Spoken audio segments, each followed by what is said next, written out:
back, brother. This content is for those genuinely interested in men's rights. It covers complex, controversial topics that may not suit a general audience.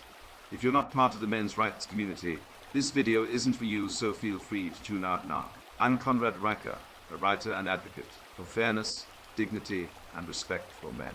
This movement isn't about division, but addressing systemic injustices in divorce, family law, and societal expectations. Inspired by hard-working men unfairly stripped of their rights, I write for balance and justice. Together we can change the narrative.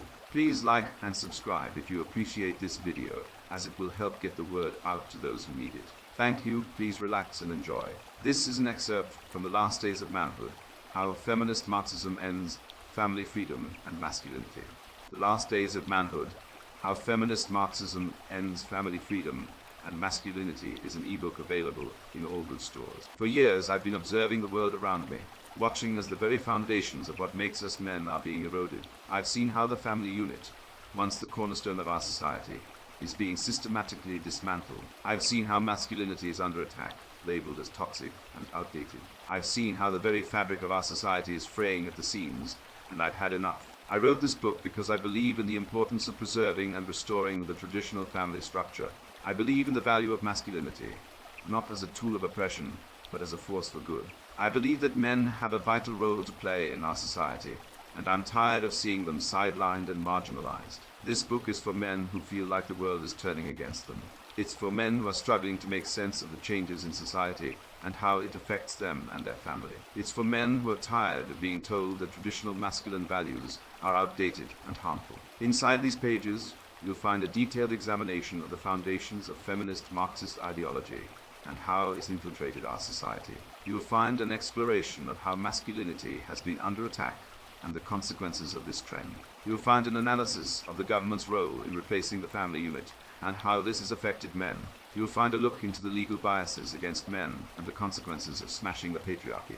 But this book isn't just about pointing out the problems. It's about providing a roadmap for change. It's about showing how we can rebuild masculinity and restore the family unit. It's about giving men the tools they need to reclaim their rightful place in society and fight back against the onslaught of feminist Marxist ideology. So, if you're ready to take a stand and fight for your rights as a man, then this book is for you.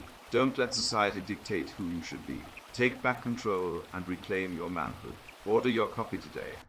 However, if you're not a man who feels marginalized and attacked by society, if you're not interested in understanding the challenges that men face in today's world, if you're not willing to consider the possibility that traditional masculine values have a place in our modern society, then this book is not for you. Put it down, walk away, and find something else to do with your time. Because this book is for men who are ready to fight for their rights, their families, and their future.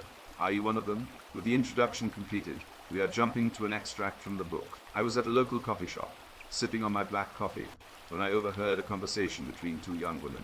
They were discussing a recent trend of men stepping back from family responsibilities and the impact it had on their children. One of them even suggested that fathers were becoming an endangered species. This conversation struck a chord with me, and I began to wonder, is fatherhood really under threat? Looking at this issue, it's difficult to disregard the facts. According to the US Census Bureau, almost 1/3 of children in America now reside in homes without fathers. This pattern is not just exclusive to America, it's a worldwide problem. Globally, the number of single-parent households is increasing, and most of these are led by females. The role of fathers has undergone a decline in society, and this transformation has significant effects on children and family dynamics. Fathers play a key role in a child's growth, offering not just financial support, but emotional and psychological stability as well. When fathers are not present, children often encounter behavioral issues, academic challenges, and emotional instability. One of the factors contributing to this trend is the role of government in incentivizing single-parent households. Welfare programs often provide more benefits to single mothers than married couples, creating a perverse incentive for fathers to leave. This is further exacerbated by a media that portrays fathers as bumbling buffoons or deadbeats, reinforcing the idea that fathers are dispensable. The impact of fatherless homes is not just limited to the family unit. It has broader societal implications. Studies have shown that children from fatherless homes are more likely to commit crime, drop out of school, and struggle with substance abuse. They are also more likely to end up in poverty and have their own children out of wedlock. But it's not all bleak. Many fathers are combating these patterns. recognizing their essential part in their children's lives and trying hard to be there, both physically and emotionally. These fathers, the unrecognized champions, give us confidence in the future of fatherhood. The marginalization of fathers involves numerous elements and has significant repercussions. It's high time we recognize the importance of fathers and strive to reinstate their rightful position in the family and society. As a person on a spiritual path, looking for truth and standing up against cultural Marxism and other detrimental influences, I believe that fatherhood is more than just a biological connection. It's a spiritual commitment, a sacred calling. This role needs our assistance and shielding now more than ever. The future of our society hinges on it. Thank you for listening. Thank you for your interest in the last days of manhood. How feminist Marxism ends family freedom and masculinity. Available in all good bookstores. Please like and subscribe. Thank you and God bless.